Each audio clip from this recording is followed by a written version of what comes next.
Amira stayed quiet through the bullying, the stares, and the silence from teachers. Until one cafeteria incident pushed her father to take action no one saw coming. People always say middle school is tough, but for 13-year-old Amira Benton, it wasn't just tough. It was terrifying. Not because she hated school. She actually liked it. She liked books, especially the kind where the underdog wins. She liked puzzles, logic problems, and photography. But what she didn't like was the silence that came with being the new girl at a school where everyone already knew each other. Ridgewood Middle sat in the heart of Wichita Falls, Texas. Big school, brick buildings, clean hallways, and a student body that felt like one big club you couldn't get into unless you'd been there since kindergarten. Amira walked in that first day wearing her favorite maroon hoodie and jeans. Nothing flashy, just something comfortable. Her backpack was old but neat. Her hair was pulled back into a bun, and even though her heart was pounding, she told herself it was going to be fine. She had to believe that. The hallways were crowded, loud, chaotic. None of that bothered her. What did was the way conversations stopped when she passed. Not entirely, not dramatically, just a quick glance, a pause, then a whisper. It was subtle. But it was enough to make her press her books a little tighter to her chest. In first period, nobody talked to her. In second, a girl named Emily Torres offered her half a smile, but didn't say anything. By lunch, Amira sat at the edge of a crowded cafeteria, eating quietly, pretending to check her phone. She wasn't used to this. Back in Shreveport, Louisiana, she had friends. Not a big group, but people who liked her. Here, she was invisible. Or so she thought. Madison Blake saw her before the first bell even rang. Madison had been the queen of Ridgewood since 6th grade. Blonde hair, flawless makeup, confident walk, and a last name that meant something in town. Her father owned a few dealerships. Her mother ran a charity and always sat in the front row at school board meetings. People didn't mess with the Blakes. Not students, not teachers, not even principals. Madison didn't bully people with fists. She used whispers, group chats, eye rolls, and the power of social hierarchy. If she didn't like you, she could erase you without lifting a finger. She spotted Amira that morning and decided, without a second thought, that she didn't like her. Maybe it was her hoodie. Maybe it was the quiet. Maybe it was nothing at all. Madison didn't need a reason. At lunch, Madison walked by Amira's table and accidentally knocked over her juice box. "Oops," she said, loud enough for the surrounding tables to hear. A few kids laughed. One girl covered her mouth like she didn't want to, but still did. Amira looked up, frozen. She wiped the spill with her napkin, not saying a word. Madison stared for a moment, waiting for a reaction. When she didn't get one, she tossed her blonde hair and walked away. That night, Amira said nothing to her parents. Not because she didn't trust them, but because she wanted to handle it on her own. She didn't want to sound weak. She didn't want to give her parents one more thing to worry about. Her dad, Julian Benton, sat at the kitchen table going over legal briefs, reading glasses slipping down his nose. Her mom, Patrice, was cleaning up dinner and humming along to an old Anita Baker song. They looked peaceful, and Amira didn't want to disturb that. So she smiled, said school was okay, then went to her room and stayed quiet. She told herself it had only been one day. Tomorrow would be better, but she had no idea how far Madison was willing to go. The next day started with the same silence. Amira walked into homeroom and took her seat in the back, next to the window. She liked it there, out of sight, able to drift off without drawing too much attention. But Madison Blake wasn't going to let her drift off. It started small, as it always does. A loud whisper behind her back. She probably failed her last school, that's why she had to come here. Then came the notes passed in class, nasty little sentences scribbled on torn pieces of paper. One had just 2 words, "Go home." Another had a stick figure drawn with big hair and crossed-out eyes. Madison never handed the notes herself.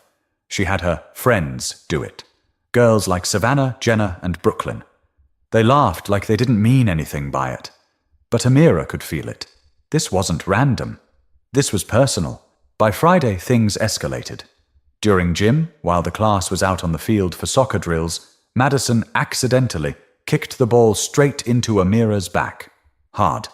She gasped, stumbling forward but stayed on her feet. The coach didn't notice. Madison just smirked. "You okay?" One of the boys asked quietly. Amira nodded, brushing the grass off her knees. But the ache stayed. After class, she opened her locker and found her sketchbook soaked in something sticky. Apple juice, maybe? Or worse, the pages clung together, ruined. She hadn't even shown anyone her drawings. It was just something she did to stay calm. Her safe place. And now it was destroyed. She stared at it for a long time before closing the locker slowly. That night at dinner, her parents asked about school again. She smiled. Said she was just tired. Her dad watched her closely. He always had a lawyer's eye, able to spot what someone wasn't saying, even when their voice sounded normal. "You sure everything's okay, sweetheart?" he asked, reaching for the sweet tea pitcher. Amira nodded, but she didn't meet his eyes. Patrice said nothing, just wiped her hands on a dish towel and stared at her daughter. She knew that silence too well. It was the same kind she used when she didn't want to talk about something painful, the kind that holds everything in until it cracks. Over the weekend, Amira barely left her room. She said she was working on homework, but she wasn't. She was lying in bed, staring at the ceiling, headphones on. She didn't want to draw, didn't want to read. She kept replaying the locker incident in her mind, how nobody saw it, how nobody cared. She told herself again, Monday will be different. It wasn't. In the cafeteria, Madison struck again. This time, Amira had just sat down with a tray of spaghetti and milk. She hadn't even taken a bite when Madison strolled past and bumped her tray from behind. The food spilled across her lap, hot and sticky. People laughed. One of the kids pulled out their phone and started recording. Amira froze. "Oops," Madison said again, like it was some kind of sick joke. "You should be more careful." Amira stared at her lap, her hands trembling. Her breath caught in her throat. She didn't cry. Not then. She stood up, walked away, left the tray and the mess and the stairs behind her. She spent the rest of lunch in the nurse's office, claiming a stomachache. The nurse, Ms. Landry, offered her a tissue and a smile, but didn't ask questions. Maybe she didn't want to get involved. Maybe she didn't know what was really going on. After school, Amira sat on the bus alone. She kept her eyes on the road, not saying a word. The ride felt longer than usual. Her hands were cold. At home, Patrice greeted her at the door with a hug. But when Amira pulled away too quickly, Patrice looked down and saw the dried sauce on her sweater. "What happened?" "Someone bumped into me. Are you okay?" "Yeah." Pause. "It's nothing." Patrice looked at her again. Really looked. Her voice dropped. "You're not okay." Amira didn't answer. She walked past her, straight to her room. The door closed behind her. That night, Patrice stood in the kitchen, arms crossed, staring at the floor. Julian walked in, briefcase in hand, tie half loosened. "She's not saying anything," Patrice said quietly. "But something's wrong." Julian didn't respond. He turned and looked down the hallway toward Amira's room. His jaw was tight. His thoughts were turning. But what Amira didn't know was that she was being watched, in all the ways that mattered. By the following week, the pattern had cemented itself. Amira walked the same halls, sat in the same classes, ate at the same isolated lunch table. When she even ate at all, she'd learned to make herself smaller, head low, movements quiet, never answering back. That's how you survive people like Madison Blake. The worst part wasn't even Madison. It was that nobody seemed to care. Teachers saw things. They had to. The notes passed in class. The group of girls giggling and glancing toward Amira every few minutes. The sudden fall of books by accident. As Madison brushed past her desk, Mr. O'Connell in third period looked up once when it happened. He frowned, opened his mouth, and then went right back to writing on the whiteboard. Maybe it wasn't his business. Maybe it was easier to let it go. At lunch one day, Amira opened her milk carton to find a clump of mashed potatoes stuffed inside. Someone nearby snorted with laughter. She clenched her fists, lips pressed tight. She threw the milk away without a word and sat back down like nothing happened. She didn't even bother opening the rest of her lunch. The truth was, Amira didn't know how to ask for help. She had tried once, in gym class. She pulled the PE teacher, Coach Barnes, aside, told him she thought some girls were messing with her. His response? Just ignore them, kiddo. They'll get bored eventually. That sentence stuck with her. They'll get bored eventually. But they didn't. In fact, it got worse. One morning, she opened her locker to find a piece of notebook paper taped inside. Just 5 words. Why are you even here? In black marker. Block letters. Cold. Direct. She took it down, crumpled it in her hand, and stood there for a long time before heading to first period. That same day, her science teacher, Ms. Preston, called on her to read a paragraph aloud. As Amira's voice filled the room, Madison and her friends mimicked her behind her back, exaggerating the way she talked, twisting their lips, snickering like it was the funniest thing in the world. A boy in the back noticed, laughed too. Ms. Preston didn't say a thing. When class ended, Amira walked past Madison's table, and someone muttered, "Try not to cry this time." She didn't. Not yet. But that evening, as she stood in front of the bathroom mirror, brushing her hair, her hand stopped mid-motion. Her eyes met her own reflection. She didn't recognize the person looking back at her. Tired eyes, tight lips, dull stare. That wasn't her. That wasn't the girl who loved art, who used to laugh with her cousins until her stomach hurt, who sang too loud in the car and drew cartoons on the back of her notebooks. She wasn't sure where that girl had gone. Downstairs, Julian and Patrice were in the living room. Julian was flipping through TV channels, Patrice working on her laptop. They were right there, but it still felt like they were miles away. Until Julian finally said it. "Something's wrong with Amira." Patrice looked up. "I know. She's quiet. Too quiet. And she keeps her bedroom door locked. I asked her if someone was bothering her at school. She said no, but—" Patrice trailed off. "But you don't believe her either," Julian finished. Patrice closed her laptop. "No, I don't." That night, they both stood outside Amira's door, unsure whether to knock. Julian hesitated, then raised his hand and tapped once. She opened the door, eyes puffy. Still no tears, but close. "Hey," Julian said gently. Amira stepped aside, letting them in. She sat on the edge of her bed, looking at the floor. "Anything you want to tell us?" Patrice asked, sitting beside her. There was a long silence. Then Amira whispered, "They won't stop." Patrice's hand slowly reached for hers. "Who?" Julian asked. "Madison. Her friends. Everyone just watches. They don't say anything. Not even the teachers." Julian didn't ask another question. He stood still for a moment, his face unreadable. Then he sat on the edge of the desk, arms crossed. "I'm going to ask you something," he said, voice calm. "You sure you're ready for help?" Amira looked at him, then nodded, slowly. "Okay," Julian said. "Then I'll take care of it." But Amira didn't yet realize what those 5 words really meant coming from a man like her father. Monday morning came fast. Too fast. Amira didn't want to get up.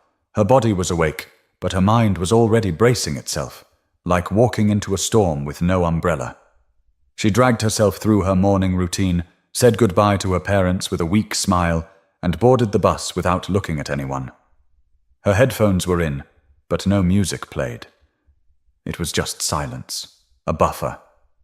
When she got to Ridgewood Middle, things felt different. Not better, just sharper, like everyone was waiting for something. By third period, the tension had a name. Madison. During math, Amira opened her backpack and found a crumpled note shoved between her books. Her hands trembled as she unfolded it.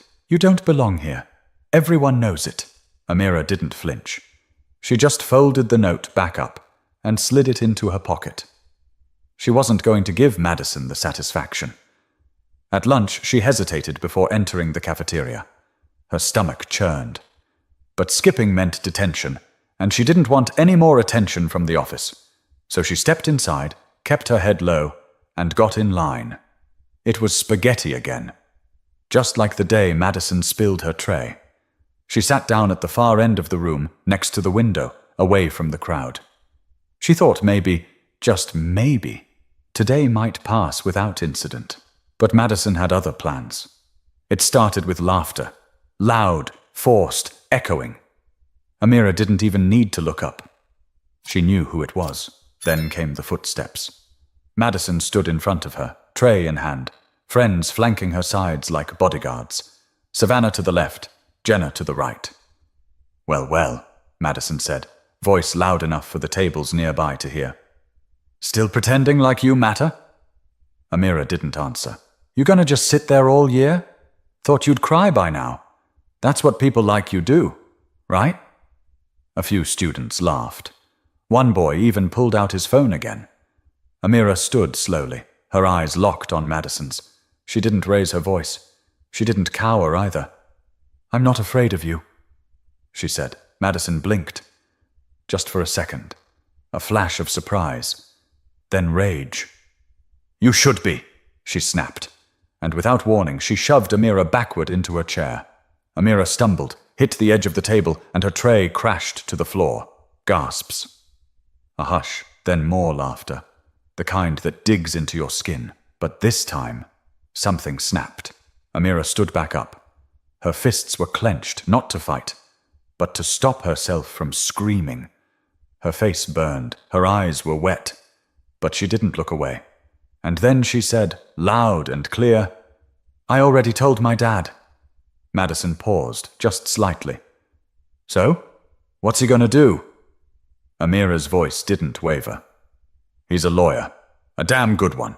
That shut the cafeteria up. For a moment, nobody said anything. Then Madison scoffed. "What's he gonna do? Sue me? Please."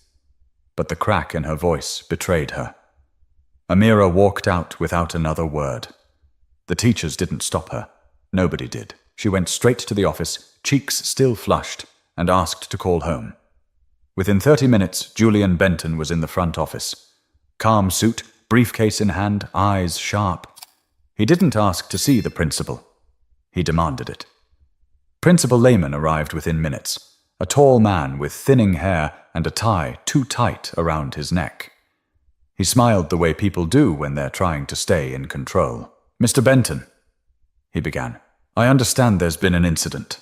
Julian sat across from him, opened his briefcase slowly, and placed a single file on the table. "My daughter has been harassed, humiliated, and ignored for weeks. I have her notes. I have photos. And after today, I now have video footage from 3 separate phones." Lehman's smile faded. "If you think for 1 second I'm going to let this slide," Julian continued, "you're underestimating the wrong parent." The room was dead silent. But Julian wasn't done. Not by a long shot. Principal Lehman shifted in his seat. The folder sat on the desk between them like a live wire, waiting to be touched. He didn't reach for it. Not yet. Julian didn't move either. He sat still, shoulders relaxed, voice even. But there was something about him that made the room feel smaller. "I understand you're upset," Lehman started.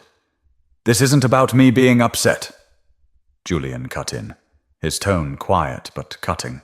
"This is about your school failing a student. Repeatedly."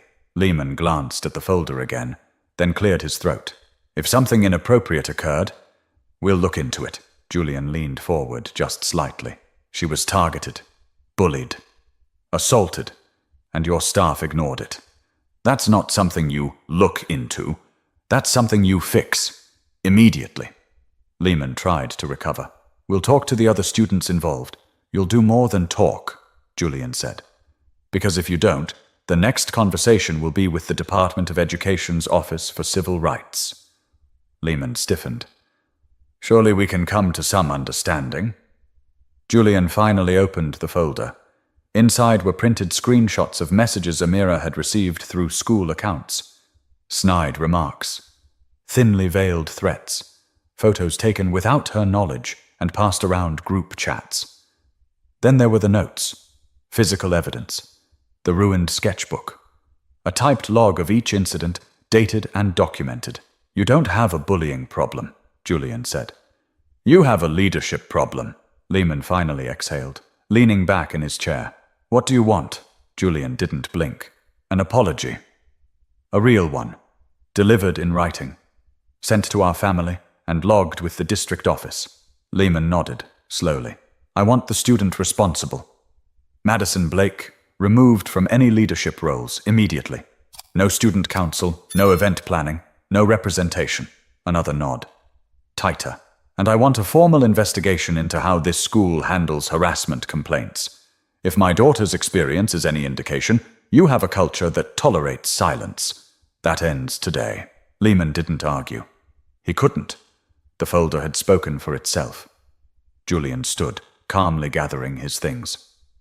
"You'll receive a draft of a complaint by tomorrow morning. I suggest you get ahead of it." Outside the office, Amira sat in the waiting area, legs bouncing. When Julian stepped out, her eyes met his. "What did he say?" "He listened," Julian replied, placing a hand gently on her shoulder. "But that's not enough. We're going to make sure he acts." Amira nodded, eyes wide. "You really scared him?" Julian chuckled. "Didn't have to. The truth did most of the work." That afternoon, news of what happened in the cafeteria spread fast. Students talked. Some took sides. Others pretended they hadn't seen anything. But one thing was clear. People weren't laughing anymore. That evening, Madison Blake sat at her family's long dining room table across from her parents. Her father, Dean Blake, looked furious. Her mother, Stephanie, had her phone in hand, reading an email from the school. "What did you do?" Her father's voice was low and cold. Madison didn't respond. She just sat there, arms crossed, jaw tight. "Do you realize who that girl's father is?" Stephanie hissed. "He's the one who went after the Carlin School District last year and won. The same man who got that principal fired in Abilene. You thought you could humiliate his daughter." "She's nobody," Madison muttered. "Not anymore," Dean snapped. "You just made her the most important student in this school." Stephanie tossed the phone on the table. "You've embarrassed this family." For once, Madison had nothing to say. But the real consequence was still coming, one that wouldn't just affect Madison, but the entire school. By midweek, the atmosphere at Ridgewood Middle had shifted. The school board received an official letter from Julian Benton's law office. Clear language, formal tone, no empty threats, just documentation, legal precedent, and a clock ticking in the background. They had 10 business days to respond or face a public complaint with the Office for Civil Rights. That same afternoon, Principal Lehman called an emergency staff meeting. "We're not under investigation yet," he said, trying to sound confident. "But we are under scrutiny, so I need everyone's cooperation. Full transparency. If you saw something, report it. If you didn't report it the first time, now is the time." The room was dead quiet. A few teachers exchanged glances. One raised her hand. "Ms. Preston, science. I did see Madison making fun of her during class, but I thought—" She trailed off. Coach Barnes shifted in his chair. "She came to me a few weeks ago. I told her to ignore it. Thought it was just girl drama." Lehman didn't respond. His face said enough. Over the next few days, the school scrambled to look proactive. Madison Blake was removed from the student leadership team. Her parents were livid, but the administration had no choice. The cafeteria incident had gone viral within the school community. At least 3 parents had already emailed the principal, demanding answers. Meanwhile, Julian met with Superintendent Marla Cheney in her office downtown. She was a stern woman with years in the district, known for keeping a tight lid on problems before they reached the press. "I'll be honest with you, Mr. Benton," she said, hands folded on her desk. "This isn't something we can ignore." "I'm glad to hear that," Julian replied. "Because if you did, we'd have a bigger issue." She gave a tight smile. "The Blakes are donors. They sit on several school committees." "I don't care who they donate to," Julian said. "My daughter deserves to learn in peace, and she's not the only one." Cheney leaned back in her chair. We'll issue a formal apology to your family. We'll announce a policy review. And we'll offer anti-bullying training to faculty and staff. But I need time. You've had time, Julian said, standing.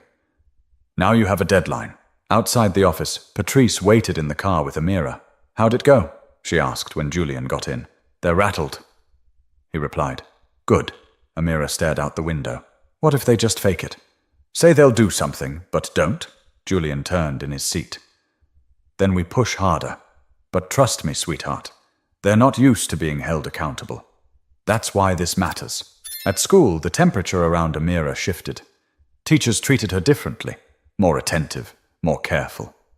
Some overcorrected, calling on her too much, or speaking to her like she was made of glass. It was awkward, but at least the jokes had stopped. Some kids looked at her with curiosity, others with guilt. A few avoided her completely. And Madison? She stayed silent. No more passing comments, no more stunts in the cafeteria, just glares from across the room when no one was watching. But even those didn't last, because something was happening that Madison wasn't prepared for. People were starting to talk. One girl, Emily Torres, the same one who once offered Amira a half smile, sat beside her in art class and whispered, I'm sorry. For what? I saw everything. I didn't say anything. I should have. Amira looked down at her sketchpad, then back at Emily. It's okay. But it wasn't. Not really. Still, it was something. The next week, the school announced a new anti-harassment policy. Mandatory reporting, a peer mediation program, and a formal acknowledgement of recent failures to address student safety. It wasn't everything Julian had demanded, but it was a start. But Ridgewood hadn't seen the last ripple, because Amira wasn't done being quiet. By the time the policy changes rolled out, the hallways of Ridgewood Middle had shifted. The same kids who used to whisper behind Amira's back now looked the other way, or nodded politely, unsure of what to say. Some were just relieved the drama had moved on. Others were watching carefully, waiting to see what would happen next. But Amira wasn't interested in disappearing. Not anymore. A week after the new rules were announced, she did something she never thought she'd do. She raised her hand during homeroom and asked the teacher if she could address the class. Mr. Callan looked startled, but nodded. Sure, go ahead. Amira stood slowly, knees shaking a little, but her voice was steady. I know most of you know what happened, she said, eyes moving across the room. Or at least, parts of it. Some of you laughed, some didn't say anything. Some of you just watched. I used to think that meant nobody cared. But now I know it also meant a lot of you were scared, too. There was a pause. The room stayed quiet. I'm not here to blame anyone, she continued, but I am here to say this. It doesn't stop unless we stop it. Not just the person doing it, but the people letting it happen. Nobody spoke. A few shifted in their seats. One girl in the front bit her lip, trying not to cry. I'm not the only kid this has happened to, Amira said. I just had someone who could do something about it. She sat back down. Her hands trembled beneath the desk, but inside, something felt different. Lighter. Word of her speech spread fast. A teacher mentioned it in the break room. Another brought it up during the staff meeting. By the end of the week, the principal's office had received 5 more anonymous student reports. Kids who hadn't spoken up before. Now they were telling their own stories. And Julian? He didn't stop either. He met with 2 board members privately, urging them to audit their other schools. He partnered with a local non-profit that focused on equity in education. He even began drafting a framework for schools to better identify harassment early and act on it. At home, Amira was still herself. Quiet, thoughtful. But now she smiled a little more.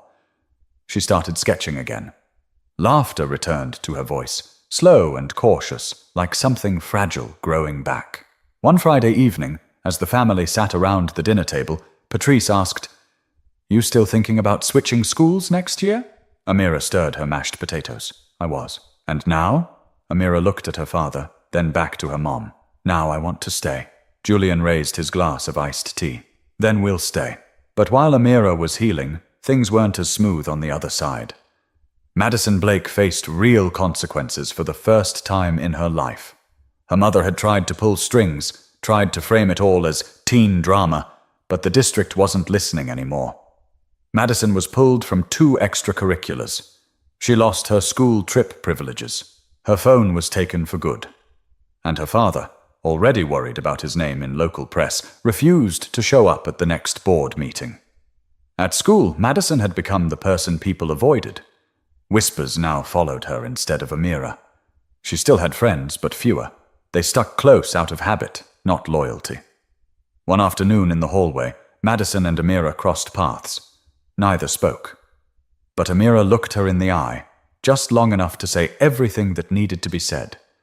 And she walked past. Because the best revenge wasn't anger or payback. It was walking with your head up, knowing you didn't let them break you.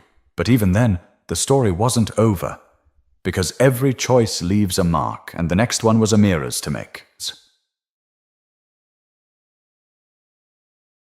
The spring semester rolled on, and for the first time since arriving at Ridgewood, Amira started to feel like she actually belonged. Not because people were suddenly treating her like royalty, but because she'd stopped hiding. The quiet girl who once tiptoed through the halls now walked with calm purpose. Her voice wasn't loud, but it no longer shook when she used it. One morning in English class, the teacher announced a new project, personal essays. Write about a moment that changed you, something that made you see the world differently. Most kids groaned. Amira already knew what she'd write. That weekend, she sat at her desk for hours. Her pencil hovered over the page at first. Then the words came in pieces, then full sentences, then whole paragraphs. She didn't focus on Madison, or the school's failures. She wrote about the silence, the looks, the fear, the way her stomach used to hurt before school, and how that changed. Not because she fought back, but because she stopped pretending everything was okay. She ended it with a sentence that would stay with her long after she left Ridgewood. Sometimes you don't get to choose your fight, but you do get to choose your voice. When she read it aloud to the class the next week, the room was completely still. No giggles, no whispered jokes, just the sound of her words and the weight they carried. Mr. Callan set his copy of the essay down gently. That was brave, Amira. Thank you. After class, a boy named Jason, who used to sit 2 rows behind her and laugh with the others, walked up slowly. My little sister. She's in 5th grade, he said, scratching the back of his neck. She gets picked on, too. I didn't really get it before. But, your story kinda helped me see it. Amira smiled softly. Tell her it's not her fault. I will. The essay was shared at a school-wide assembly 2 weeks later. Not because Amira asked for it, but because Mr. Callan submitted it. Principal Lehman read a statement beforehand, acknowledging the school's responsibility in protecting its students and promising better training, better listening, and better action moving forward. And when Amira stepped up to the mic, hands slightly trembling, she wasn't just speaking for herself. She was speaking for every kid who had ever gone home and cried into their pillow. For every kid who felt invisible, laughed at, or made to feel small. When it was over, there wasn't clapping, there was silence. Not awkward, not uncomfortable. The kind of silence that means people are thinking, really thinking. That night, Julian sat with her on the porch, a cool breeze tugging at the edge of his shirt sleeves. I'm proud of you, he said, not looking at her, but out toward the street. You didn't have to do all that, she replied. Yes, I did. I could have just waited it out. Julian finally looked at her. You could have, but what would that teach you? She shrugged. That being quiet makes things easier. That it's better to carry pain than to cause waves. I wasn't going to let you grow up believing that. They sat there for a moment longer, porch light humming above them, the sound of sprinklers starting on the neighbor's lawn. What if it happens again? She asked. Julian rested his arm along the back of the bench. Then you'll know what to do. She leaned her head against his shoulder. They didn't say anything else, because some things don't need words. Stories like Amira's happen in real life, more often than we'd like to admit. But silence only protects the people causing harm. If you see someone being bullied, ignored, or singled out, Speak up. Even a small act, kindness, honesty, support, can change the direction of someone's entire life. And if you've ever been in Amira's shoes, know this: you matter. You are not alone. And your voice is more powerful than you think. If this story moved you, take a moment to like this video, share it with someone who needs it, and don't forget to subscribe for more stories that speak to the heart.